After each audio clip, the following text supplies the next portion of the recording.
see um, a set of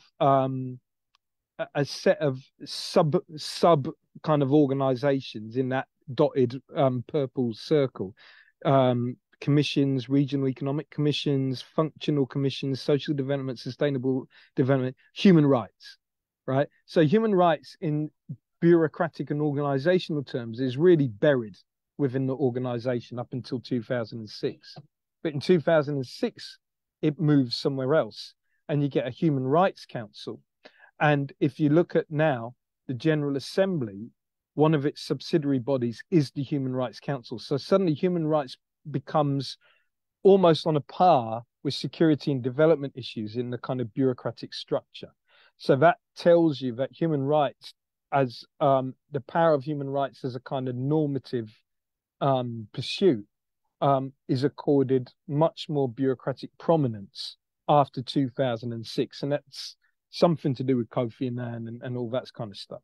So one might say that the Human Rights Council is a new start because now the purpose of the UN, effectively human rights, is being given a much higher precedence in its bureaucratic organization.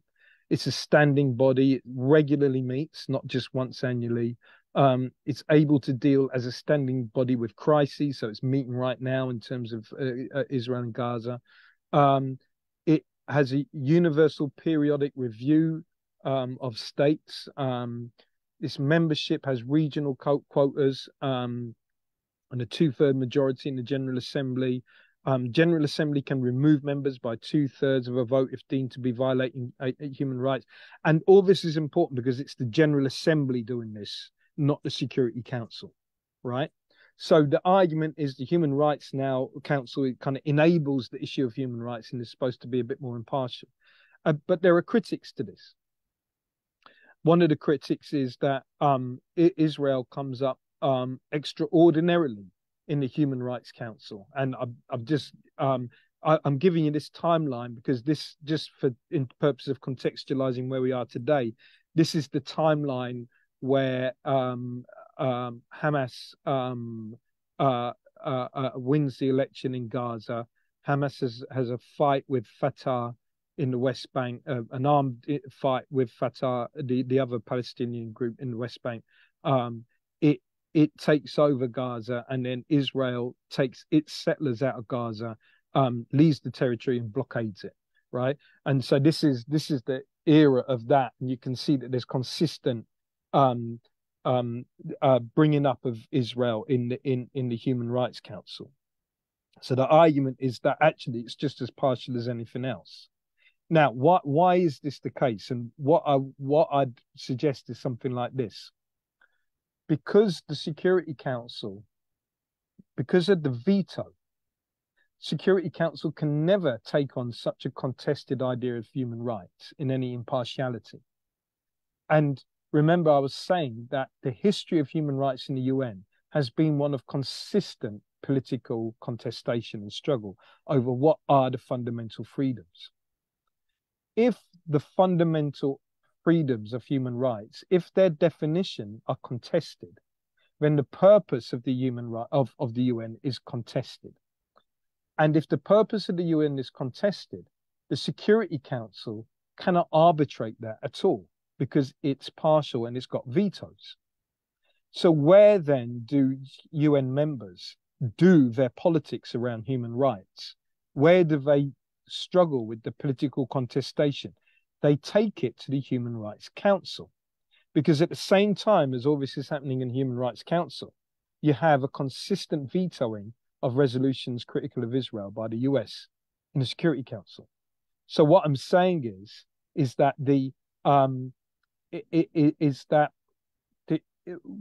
where we might need to look at the Human Rights Council is not so much in terms of its impartiality, but to think about how it has arisen as a kind of substitute forum for struggling over the meaning of human rights when the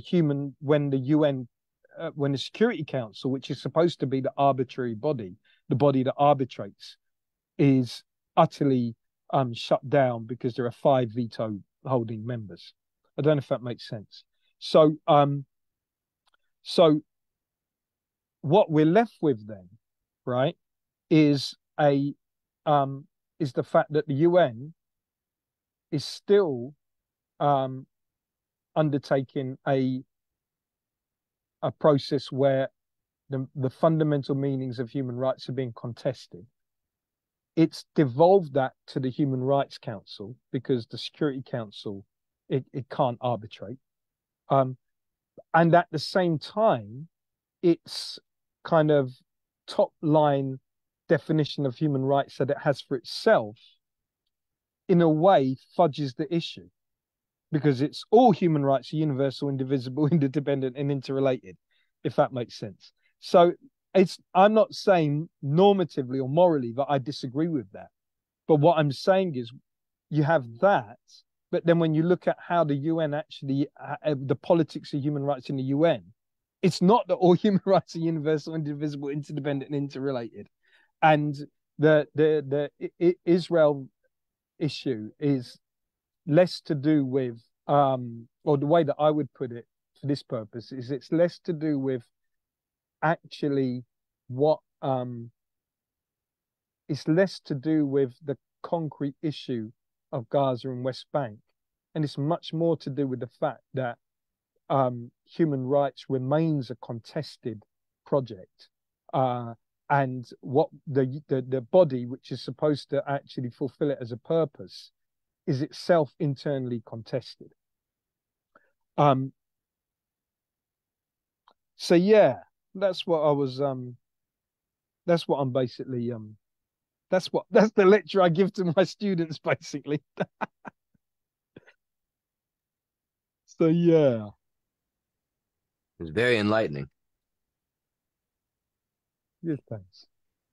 Does anybody have any questions for Robbie? I know there was a lot there, and I'm sure there's definitely some questions. I'll let Russ Hine. Oh well, you are the host as well, but you know, I'll just give it to the floor, and if anybody has questions, let's have them.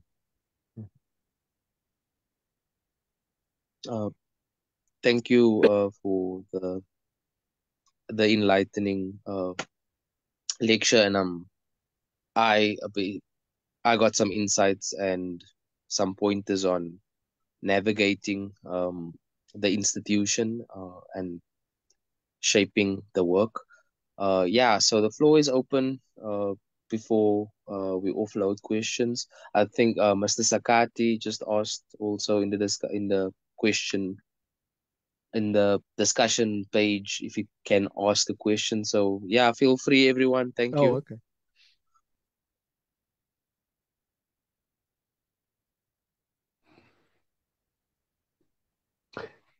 Good evening. Greetings. Yes, sir. Yes, Professor Shilliam, thank you very much. My name is Uwe Bantan from Germany. I came in a little bit late, but I think I caught the essence, the most important part of it. So, like to sum it up or to like put it like in a nutshell, it's basically that those who are now in the position to defend human rights are also at the same time the biggest violators and the perpetrators when it comes to not observing human rights or in fact actually violating against it. And then which you're speaking of the 5 permanent members, of which the US of course is the superpower and also the bully. And so this makes the whole situation problematic. Yeah, is that correct? Yeah. Yes, sir. I think that's right. I would also say that even if we took the US off the table, it's not the case that the other veto members are necessarily saints. And what I would say is that the structural problem would remain.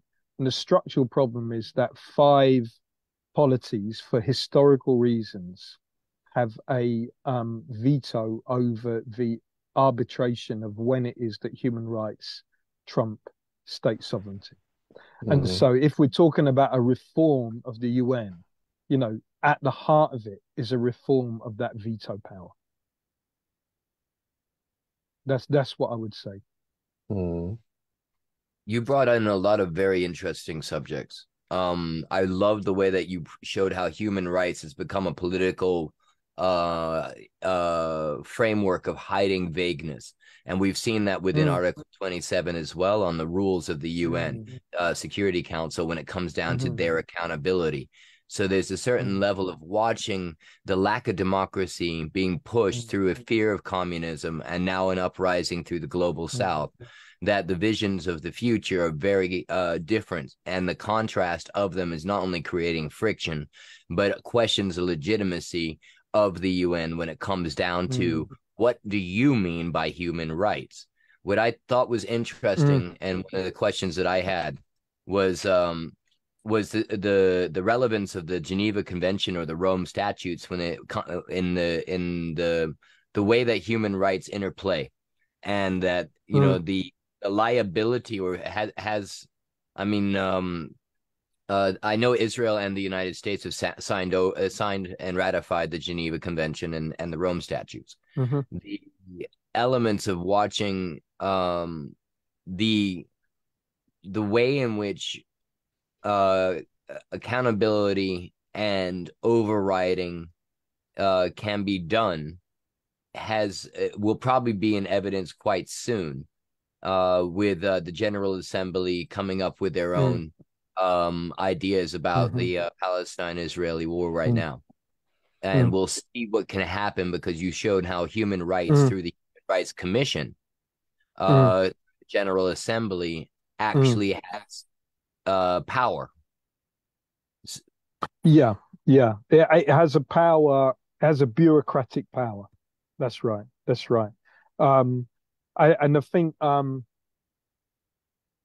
it's I don't mean to use the word complex to kind of detract from things, but I think that that abstractness which I was talking about, on the one hand, you could read that critically as abstractness, like, or because there's no way that we can solve this question about what are the fundamental human rights, and more importantly than that, what political will supports which rights, which is the most important thing. Because we can't do that, what we'll do is we'll just kind of, just say all human rights are interdependent, and we'll just fudge it and leave it at that. Now, that is one way to make that argument of all the kind of, ideas about human security, human development, the human development index. That is one side of it. The other side of it, and I think when you look at the people who crafted this, you'll get a sense of what I'm saying. Someone I think who's really under-acknowledged is this guy called Mahbub al-Haq, who is I think he's Pakistani, he's passed now, but he was he worked with Amartya Sen, and he was incredibly influential in drafting things like the concept of human security, and this kind of reformation of human rights. His position was, I think, in a political reality after the Cold War, where there is no political grounds for actually contesting the foundations of human rights, in order to keep that struggle alive, what we must do is at the very least say that all human rights are interdependent. Because what they could have done is they could have just said, human rights are freedom from arbitrary arrest, freedom not to have your property taken, freedom to say what you like, and all that kind of stuff, right? Which are what they call the negative rights. But in saying that they're all interdependent, what he was trying to do, I think, was keep alive all the other elements of rights, which are more collective: self-determination, right to housing, right to water, right to a nationality, right, all those kind of things.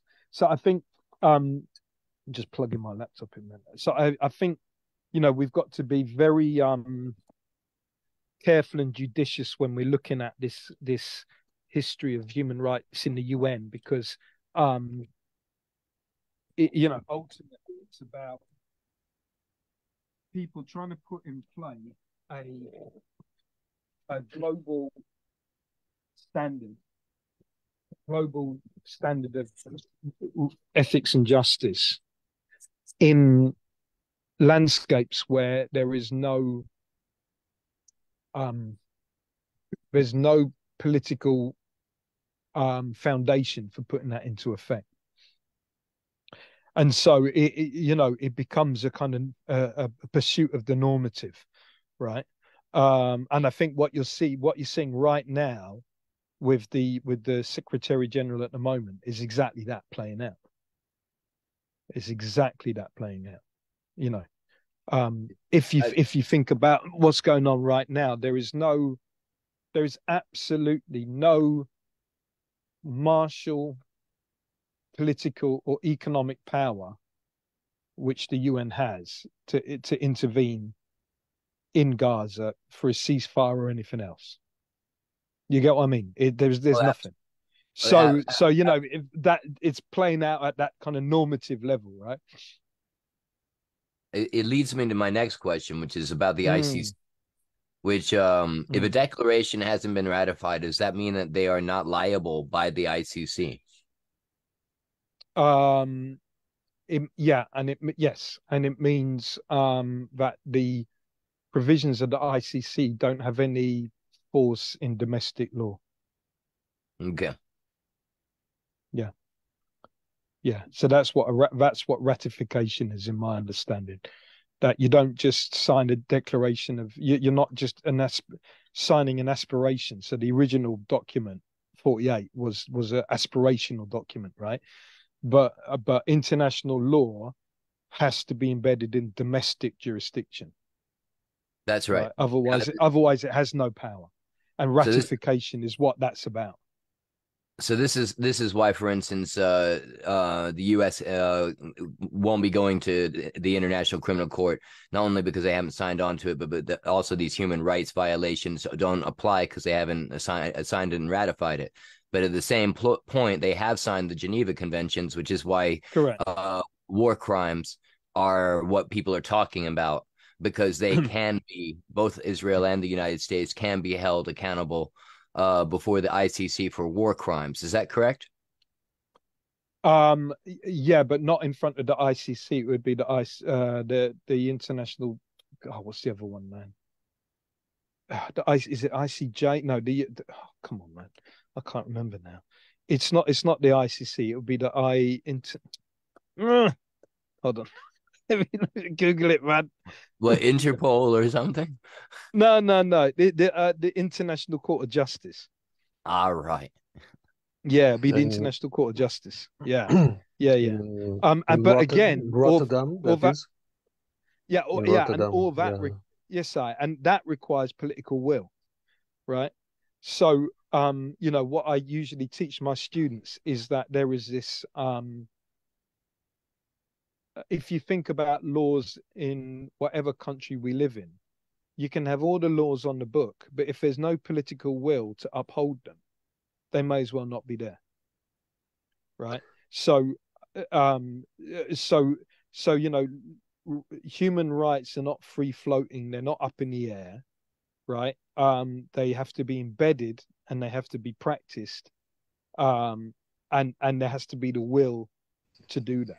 Which is why, if there is a Achilles heel to the UN, it's not just the veto wielding 5 members. It's the fact that all the members are sovereign states, because who it is that ultimately pushes for the political will for human rights to be upheld is actually citizenry and people. It's not members of a government, and I'm not dissing them. You know what I mean? Like, you get what I'm saying? I'm just saying, it always has to be pushed from those who don't wield the power directly. I agree with you, and that's something I want to talk about in a little bit, is the power that people and organizations have outside of the UN in contrast to those inside, who are dealing with a lot more of how I put categorization, that's paperwork right. restrictions. Yeah, Because we're here to think outside the box and understand, you know, how the systems work, but also decolonializing the systems. I noticed that the word of self-determination started popping up, and that seemed to be a compromise with the Southern ideas of human rights. Would you agree that the right to self-determination, it was a excuse me, was a long fought over compromise in which the other nations had to realize was going to have to be part of this? And within that right to self-determination is it, you know, it does also that right to resist that we were talking about before the meeting exist. Yeah. I mean, I think if you look at all the kind of architecture of rights in the UN, it's the right to self-determination which underpins all of them. It's the right to self-determination which underpins all of them. And what's interesting about that is that it reflects, I think, a whole series of different elements which come together at the beginning of the UN. So the right to self-determination is, for example, foundational in US political culture. Right, you know, you've got a Declaration of Independence, right? It's you know, it's a you know, one might say it like in a kind of pithy way that the US is a it comes about as a anti-colonial but pro-settler, pro-slavery movement, right? But it is anti-colonial, so you know, the right to self-determination is fundamental to the political DNA of the US. The right to self-determination is fundamental in the communist thing with the USSR. And the right to self-determination is fundamental in Latin America, where that's really big in the formation of the UN, and in the Middle East as well, and in all kind of colonized territories.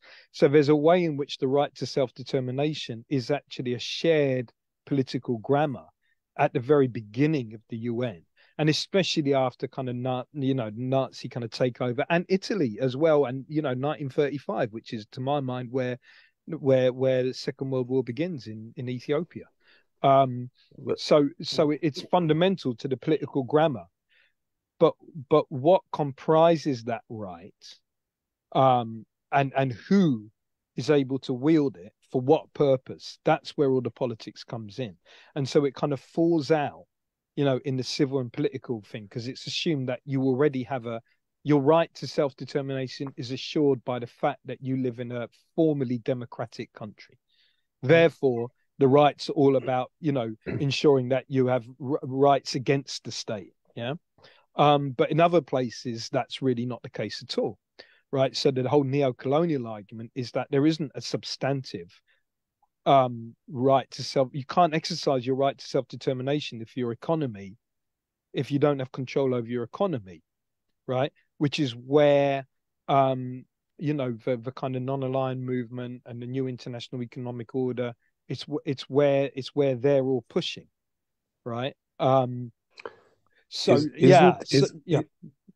if I may ask a question, so isn't that exactly where the conflict is? Because normally we have the Human Rights Charter, which defines what human rights are supposed to be, and as you say, it's not supposed to be debatable, and it's not supposed to be changed, because that was sort of put down as a guideline, as a cornerstone, to define once and for all what human rights are. But if then other aims or other values or other interests are being put above it, like the question is, how do we interpret self-determination? So if the interpretation of self-determination, for example, by a superpower, means that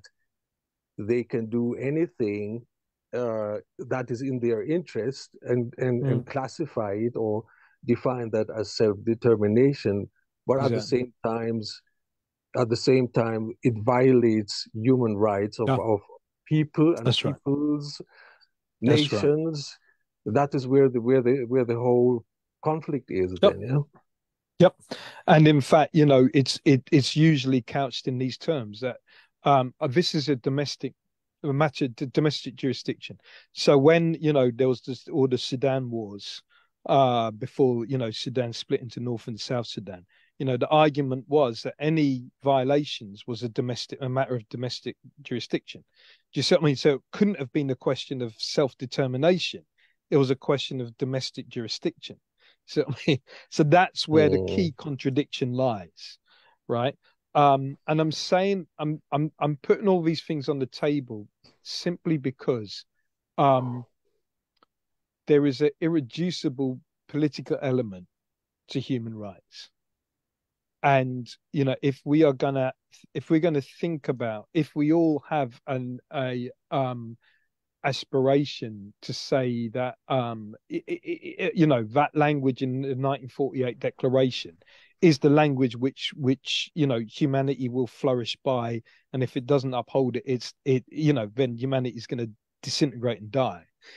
Even if we have that aspiration, we can't say that sits above and beyond politics, right?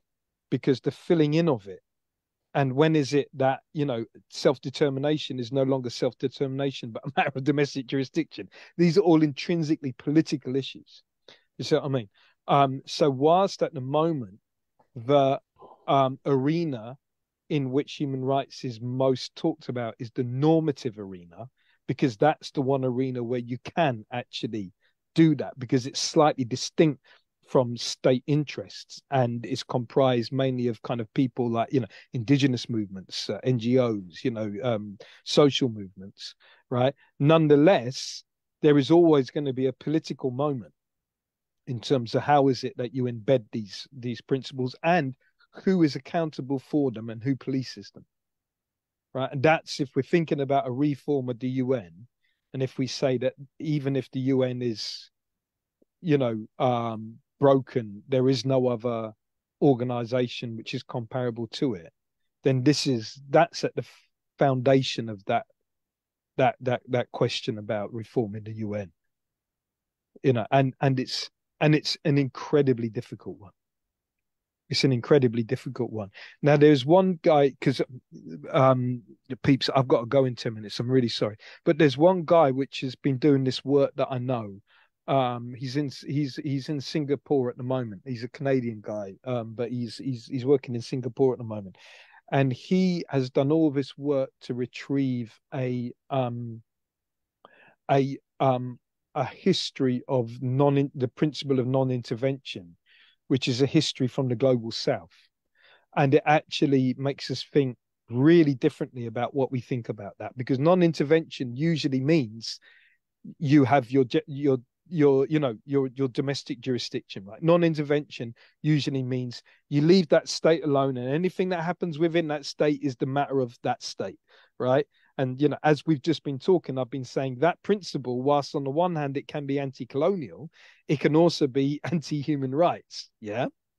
But this one that I'm thinking of, he's actually retrieved this whole history of intellectual thought from the global south, which seeks to make the history of non-intervention, it seeks to make the principle of non-intervention a principle pro-human rights, which is, and he's saying it's the polities in the global south which were actually squaring that circle and saying that even non-intervention has to have a human rights basis for it. It can't be absent of human rights. So if one's one, I can, you know, speak to Ras Elijah and Ras Hein and kind of put forward his name. He owes me a favor, man. So he's gonna have to speak to you. But it'll be a really but it'll be a real, it's really interesting the work he's done. I haven't quite seen it in the same way anywhere, you know. What's his name? We do often end up, his name's Patrick Quinton Brown. Patrick Quinton Brown is his name. Prof, before you go, yes, sir.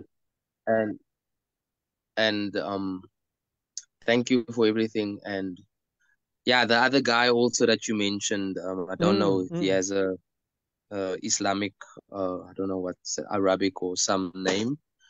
But come 2020, no, he's not. No. what I think he's referencing Malibu Al-Haq. Oh, I'm sorry, no, yeah. Patrick the Quinton other Brown that is not an you said Islamic name, there's the other but guy that's yes, an Mahbub expert. Al-Haq, yeah, man. Can before I ask my question, I want one of our guests, Mr. Sakati, just to pop Sakati, his yeah, I saw question, that, then man. I pop Yeah. my question, and then we Sure, can man. seal it Sure. up, guys. Yes, sir. Mr. Yes, Sakati, can you please speak to the prof? Hi. Am I audible? Yes. you are, man. Yes, sir. We can hear. Okay. I think when a prof, I'm having three questions.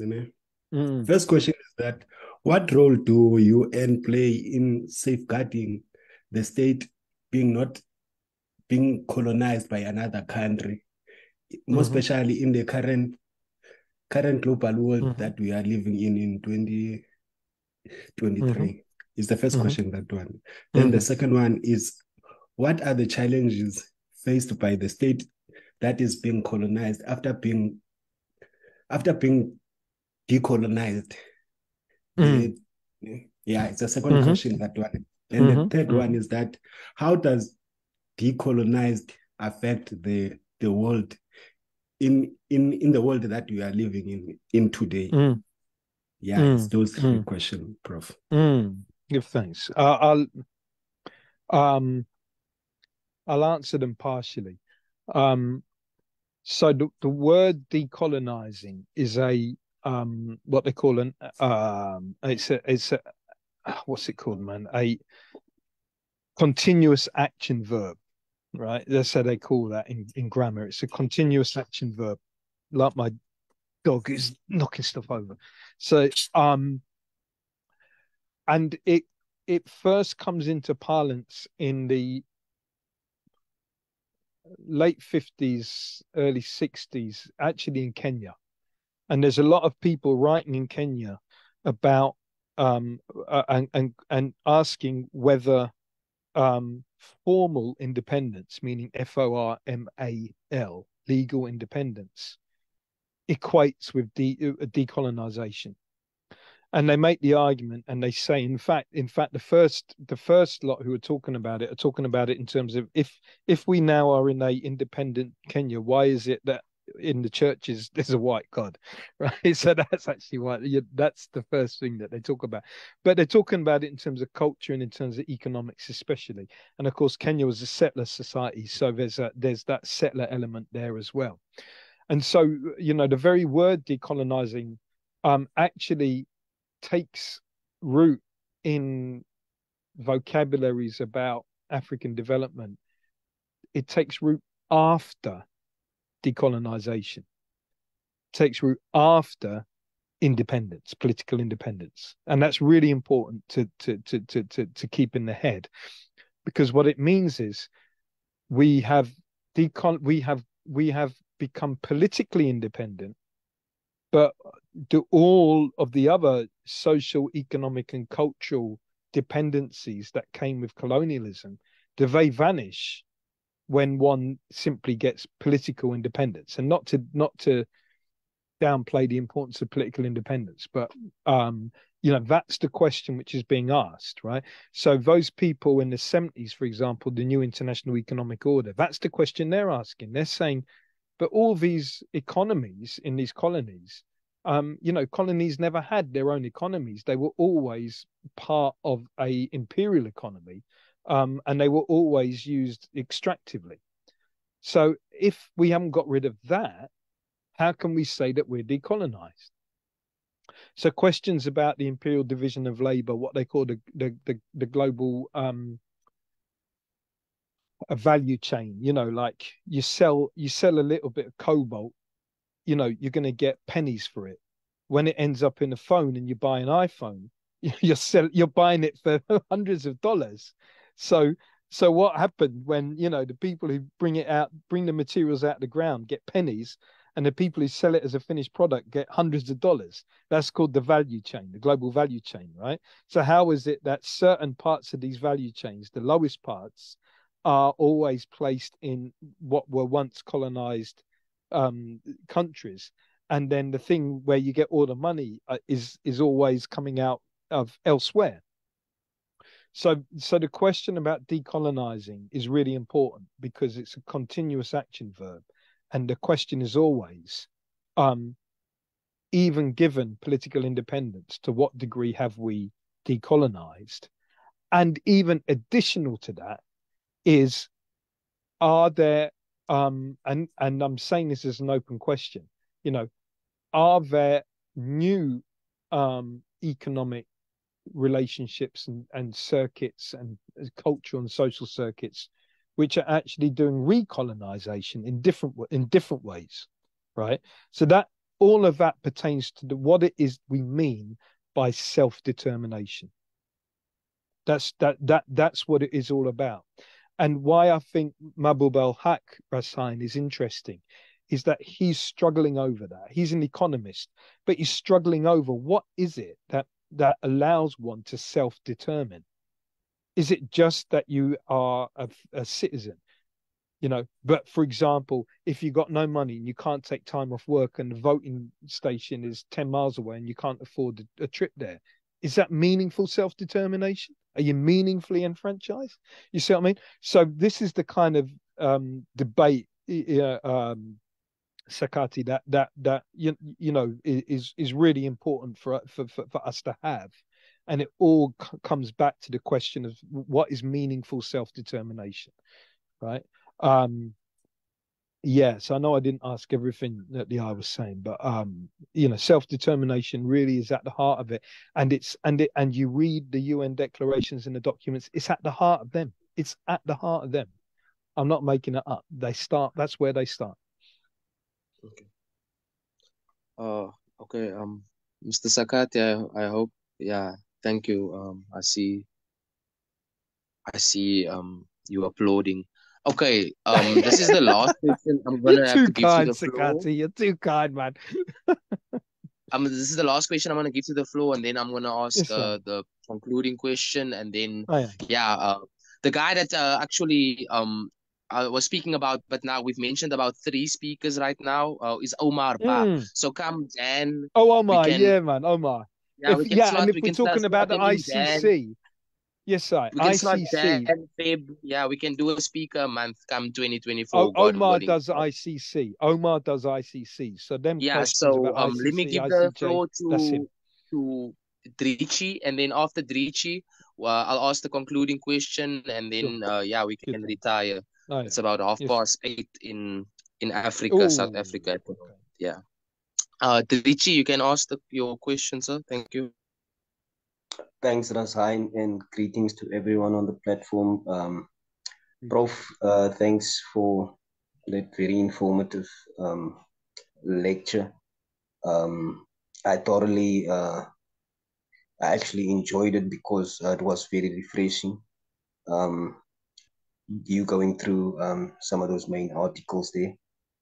My question will be related to what the previous speaker asked in terms of decolonization, the agenda, and how if it plays a role at the UN, if it comes up as one of the items, and how much attention does it really get? Okay.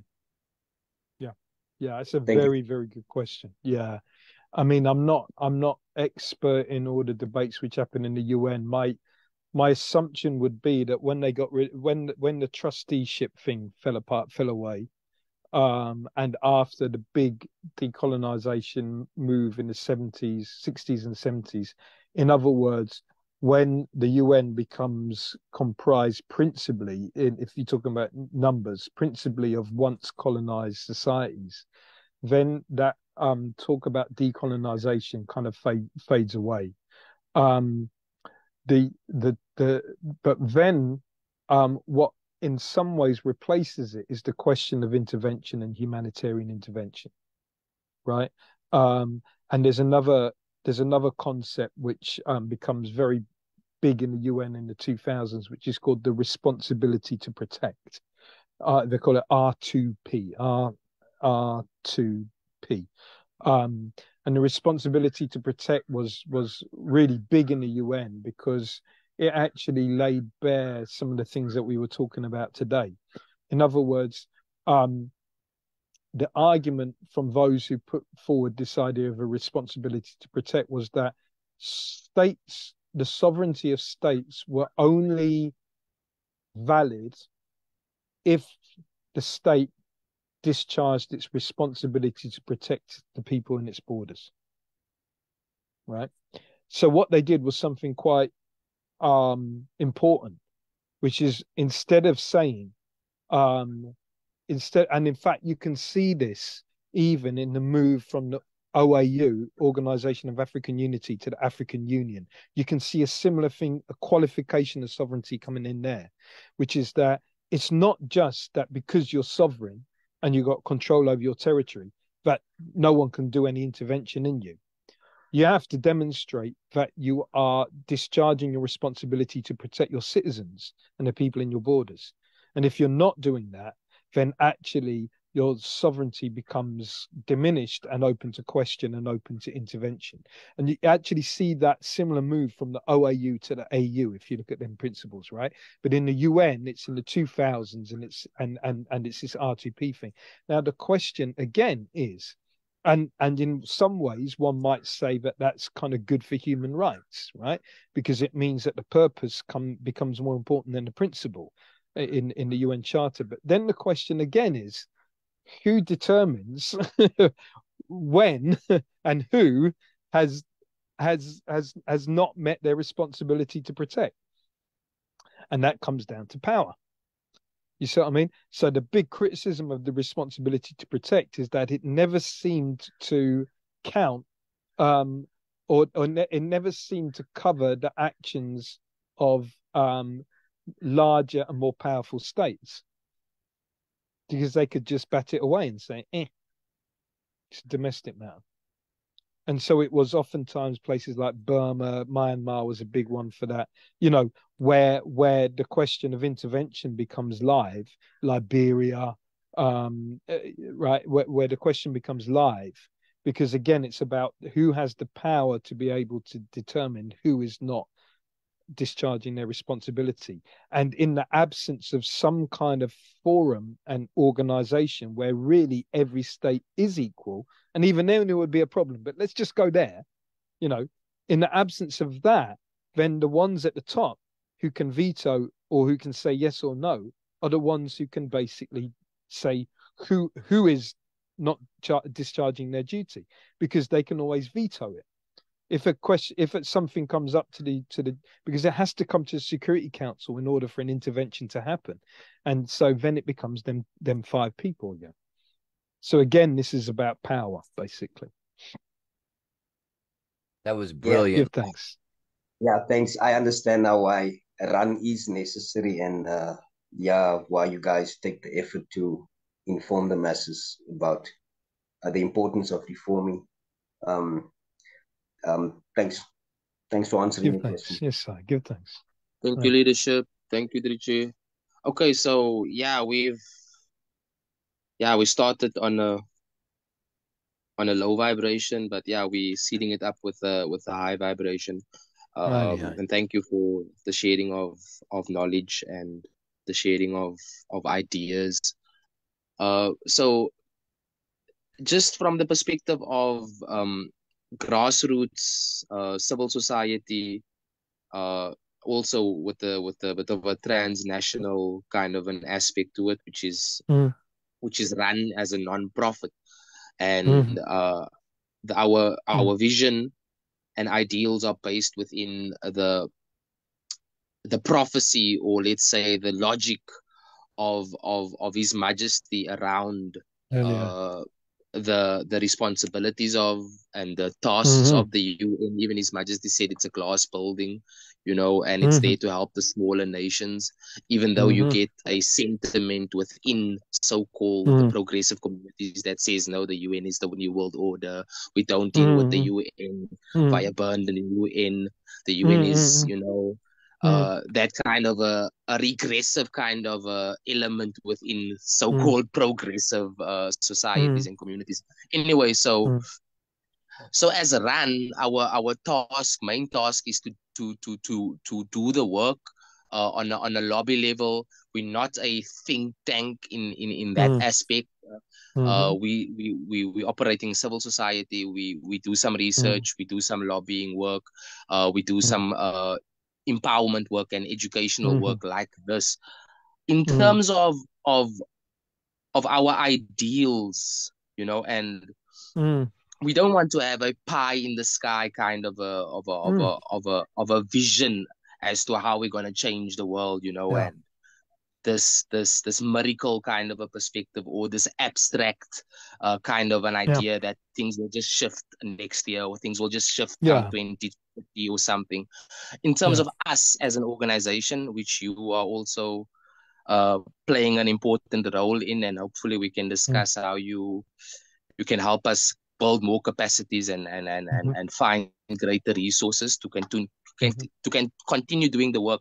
I read actually a piece where you said the power is in institutions, and we need to start building institutions. The powers is not, you know, from that perspective. So as an organization growing and finding capacities, finding the skill sets, finding the professionals, making the links, trying to find the progressive governments, trying to find other progressive civil societies, trying to find other progressive think tanks, professors like yourself. Our work, you know, in terms of lobbying and trying to veto. I did mention the futility and the utility. Removal of the veto, not trying to. The removal of the veto. You know, in terms of longevity, or in terms of lifetime work, or investing our energy and our time and our ideals, you know, because idealistically we want the veto to go away. What would your guidance be to us as an NPO, or as people investing their lives into this type of work? Should we then focus on anti-poverty work and creating industries in that sense, or is this work required, and what is the sacrifices that those I mean, it's a very difficult question to answer. I think, and it also depends upon how we understand what our concept of change is, right? My concept of change is that change never happens from inside powerful institutions. Change is always imposed or erupts from the outside. At the same time, institutions and ones who work in institutions can put things in place such that when that change is imminent, it happens in the least bloody, you know what I mean, the quickest and the most progressive fashion, right? And I think that is something that's something that I would hold to, right? So what I'm saying in that regard is that I would say something like RUNN is building an infrastructure, not necessarily to directly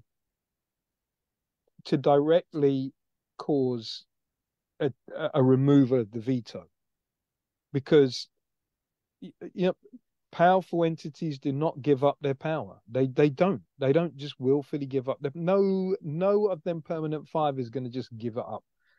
It's just not going to happen. Nonetheless, it's not up to them, right? So when circumstances are such that there is that a change is obvious, then the infrastructure that ones such as RUNN have put in place then becomes that through which the change can happen and be channeled and mediated in the most progressive fashion, right? And I'm saying that's difficult because it's really not heroic at all, and it's really difficult for ones to kind of think about what are the markers which determine progress, because in many ways when you see real big change happen, it's as if it happens overnight, you know what I mean?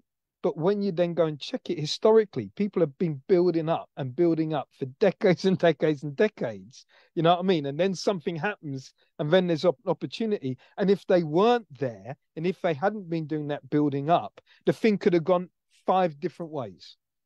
You see what I'm saying? It could have gone 5, 10, 1,500 different ways. But because that infrastructure was building up, it managed to channel it more towards a particular way. And I would say, for example, that if it wasn't for the input of Latin American, African state, Ethiopia, Asian states in the formation of the UN, even as flawed as the UN is, we wouldn't have a principle of collective self-determination. You get what I'm saying? We wouldn't have that capacious Declaration of Human Rights. We wouldn't have any of that with which we actually have got some kind of hold on to how we do things. So it's an unglorious and very and it's where some basic principle of faith, however one sees that, is required, because it's not rewarded. It's not instantaneous. There are few real tangible markers, and it oftentimes seems as if nothing is ever going to change until it does. So I don't know, Russ. I'm starting to preach like a preacher, so I'll shut up, man. Great. But No, I get the vision. It takes decades. Or not. I mean, who knows? I'm just saying, Yeah, and have the infrastructure ready, because what you were saying, forward thinkers are ready to push things to the next level. And I know that, like, for instance, all of us, when we look at the powers that we're up against, we're all exercising different strategies in different countries, depending on what we have. In some places, it's going to look a lot more desperate, with a lot less chance and a lot less, hope that the UN will change. And I certainly have those days where I sit there going, God, what does it take for people to see the obvious? A democratic system is necessary for a world, body to operate. So I think that the simplicity and the logic only is, in a sense, a catalyst, and that the actual growing of the plant, and even you sharing the 2/3 majority vote, that they've already figured out a default method, which isn't 50-150, but it's 2/3. And in its own way, they've already figured out, there's a reason why we're going this direction. And it's because there are also faults with democracy. But with faith and hope and courage, even in the 21st century, yes, David will conquer Goliath. Goliath. Yes, Rastafari. Yes, yeah, I think we've sealed up for today, for this afternoon, this morning, this evening. Yeah, Prof, let's continue the lecture series in 2024. Let's try and, like, after New Year's, maybe the last week of Jan, we can get some. Let's start speaking. Yeah, I'll be in touch with you. I'll speak to you next week. I'll give you them names, and they owe me favors, so they'll do it. Okay, so yeah, we already have a layout for next year, the first semester. Thank you, everyone. If there's no other comments from the floor, if the president doesn't want to say anything, I think I'm done. I'm extremely grateful, Prof Shilliam. The work is done. Let me get back to the books and pass my exams. Yes, I give thanks again for the space, man. I love the congregation, man. Wonderful. Thank you. Yes, sir. Bless it. Okay, so yeah, let's log out, people. Thank you, everyone. Before we go, I just want to make sure, Yue, do you have something that you would like to conclude with? Just something that has been just running through my mind here. A short conclusion is, I was just thinking, for example, when we were talking about human rights and self-determination, just the example of Niger and its relation to France, its former colonizer. Both, it should be a matter of self-determination that Niger could determine the price of its uranium, while France consider for itself, as a matter of self-determination to just give them what they feel is appropriate, what they want to give them. But if our organization can serve as a platform to gather people where we can share ideas that we can, that spark of, like inspire people, so that what you were talking about earlier, Prof, about that change is not really a heroic process, but rather something that, people are working towards that change, and then it just happens overnight, but then it has already been discussed, and it already has been a topic that people have been,